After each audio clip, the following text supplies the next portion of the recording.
Hey gang, what's up? Welcome back here to another edition of the Fishing Teacher, and much appreciated you guys checking the video out today. We're going to be talking about how and when to fish the big Gabot frog today. This is a Megabass frog.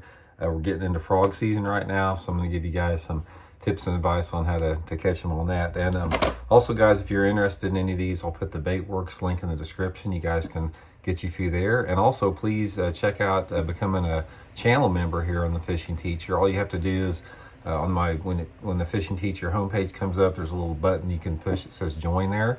And also for the members out there, or for all you out there that are already channel members, I'll put my email address in the description, and feel free to shoot me your fishing questions as a member of the channel. Much appreciated. Okay guys, when I think about May, I start thinking about fishing frogs.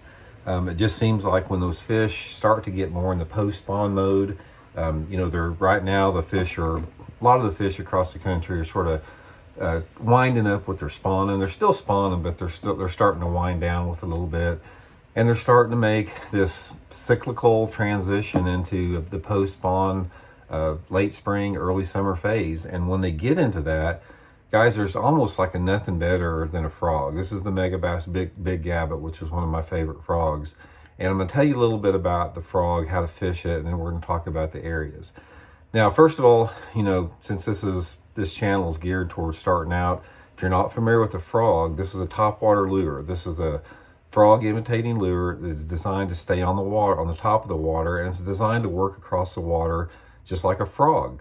And frog lures have been around forever. I remember reading about rubber frogs back in the 70s, so they've been around a long time.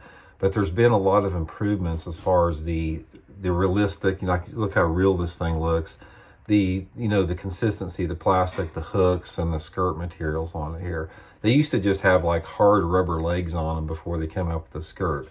But the big Gabot, guys, this bait is designed to work like this, where you throw it out there and it sits on the water, and then when you work it, it goes side to side like that, and almost like a topwater walking bait. And the way that you do that, one of the key things about fishing a frog, to get it to work where it goes side to side like that, a lot of times most people that have never worked a frog, when they try to work it, it just sort of goes straight like that. But in order to get it side to side, guys, you have to throw the bait out there, put your rod tip low to the water, and make short twitches like that with the rod tip pointed down. And with those short twitches, just like that, will make this thing start, working back and forth. And it's just it takes a little bit of practice to get it down, but once you do, it's pretty easy to do that. Now, the advantage of a frog over any other type of topwater is its ability to stay in one spot. So therefore, the frogs are not designed to cast out like an open bank and work them, fairly fast over a long distance. A walking bait, or like a buzz bait or whopper plopper, you can cover a lot of water with it, just casting it out and reeling it in. Not so with a frog. A frog, like the big Gabot, is designed for tight quarters. So my favorite places to fish a frog is, like, say for example, you're fishing down a bank and you see a overhanging tree in the water, and that tree is putting out some shade and around it, and the shade pocket may only be as big as like the hood of your car. And you can throw a frog into that shade pocket, and you can work it like real slow and twitch it like that, and then just let it set still and not move, and then just barely move it like that, let it set still, barely move it like that, let it set still.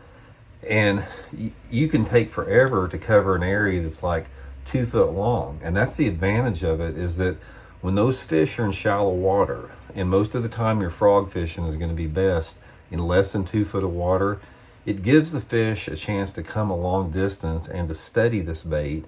And another thing about it, guys, you'll find out in topwater fishing, is if the fish are in real shallow water, and which they get in shallow water a lot in the month of May, they live shallow, you don't want a bait that has a lot of commotion to it. You want a fairly subtle, quiet bait, and that's a frog is a subtle, quiet bait.